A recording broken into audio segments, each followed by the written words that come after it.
आजादी के ठीक 5 महीने बाद देश के राष्ट्रपिता को 78 साल की उम्र में किसी ने क्यों मार डाला? उसका नाम था नाथूराम गोडसे। उसने गांधी जी पर 3 गोलियां चलाई, अदालत में अपना पक्ष रखा और अपनी इच्छा से फांसी का फंदा स्वीकार किया। क्या हत्या के पीछे सिर्फ नफरत थी या फिर वो 55 करोड़ का मुद्दा जिसे गोडसे अदालत में बार बार उठाता रहा? शाम 5:15 पर जब गांधी जी रोज की तरह प्रार्थना सभा के लिए निकल रहे थे, साथ में उनकी दोनों पोतियां थीं, आभा और मनु, जिनके सहारे से वो चलते थे। अचानक भीड़ में से एक शख्स उनकी तरफ आगे बढ़ता है। उसने उन्हें झुककर प्रणाम किया। वो शख्स था गोडसे। उसने गांधी जी की एक पोती को धक्का दिया और गांधी जी पर गोली चला दी। गांधी लड़खड़ाए, लोग स्तब्ध रह गए और उसने एक के बाद एक 3 गोलियां उन पर चलाईं। गांधी जी वहीं गिर पड़े और अंतिम सांस के वक्त उनके शब्द थे, हे राम।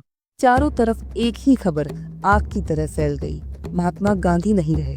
गोली चलाने के बाद गोडसे वहां से भागा नहीं, बल्कि वहीं रुककर उसने आत्मसमर्पण कर दिया। मौके पर वहीं मौजूद गांधी जी की पोती मनु गांधी और एक अमेरिकी पत्रकार हर्बर्ट रेनियर जूनियर ने उसे पुलिस के हवाले कर दिया। गोडसे की गिरफ्तारी के बाद जब गांधी जी के सबसे छोटे बेटे देवदास उससे मिलने पहुंचे तो गोडसे बोला, मैं समझता हूं कि आप देवदास गांधी हैं।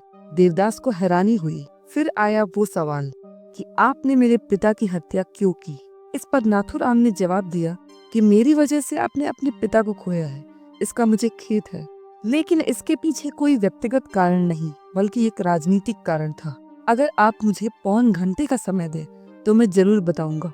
और जब गोडसे को फांसी की सजा सुनाई गई तो अपने 6 घंटे के वक्तव्य में गोडसे ने विस्तार से बताया हत्या के पीछे का कारण। देश का विभाजन। गोडसे का आरोप था कि गांधी जी ने देश के बंटवारे को रोकने के लिए सख्त कदम नहीं उठाए। उनकी नरमी और अहिंसा की नीति ने पाकिस्तान बनने का रास्ता और आसान कर दिया। 55 करोड़ का मुद्दा। विभाजन के बाद पाकिस्तान को भारत से 75 करोड़ रुपए मिलने थे।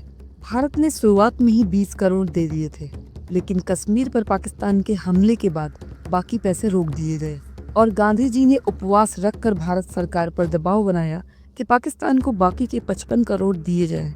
गोडसे के अनुसार ये कदम राष्ट्र के साथ विश्वासघात था।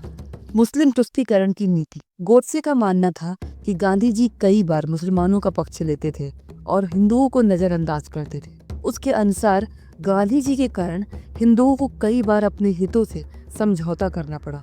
गांधी की राजनीति का असर। गोडसे के अनुसार गांधी जी की नीतियां हमेशा उपवासों और भावनाओं पर आधारित थी, न कि व्यवहारिक राजनीति पर।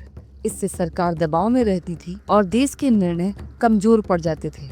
गोडसे ने अपने बयान में कहा कि मैंने गांधी जी को किसी व्यक्तिगत दुश्मनी से नहीं, बल्कि राष्ट्र हित में मारा था। उनका प्रभाव भारत को कमजोर कर रहा था और हिंदू समाज को नुकसान पहुंचा रहा था। गोडसे को विश्वास था कि उसका ये कदम देश को बचाने के लिए जरूरी था, लेकिन सवाल ये है कि किसी की हत्या कभी भी देश हित हो सकती है? गोडसे ने अपने तर्क रखे, गांधी जी के विरोध में कई बातें कही, लेकिन उसकी गवाही और किताब आज भी बहस का मुद्दा है। आपकी नज़र में क्या गांधी जी की नीतियां वास्तव में भारत को कमजोर कर रही थी, या फिर गोडसे ने नफरत में आकर बहुत बड़ी गलती कर दी? कमेंट में जरूर बताएं।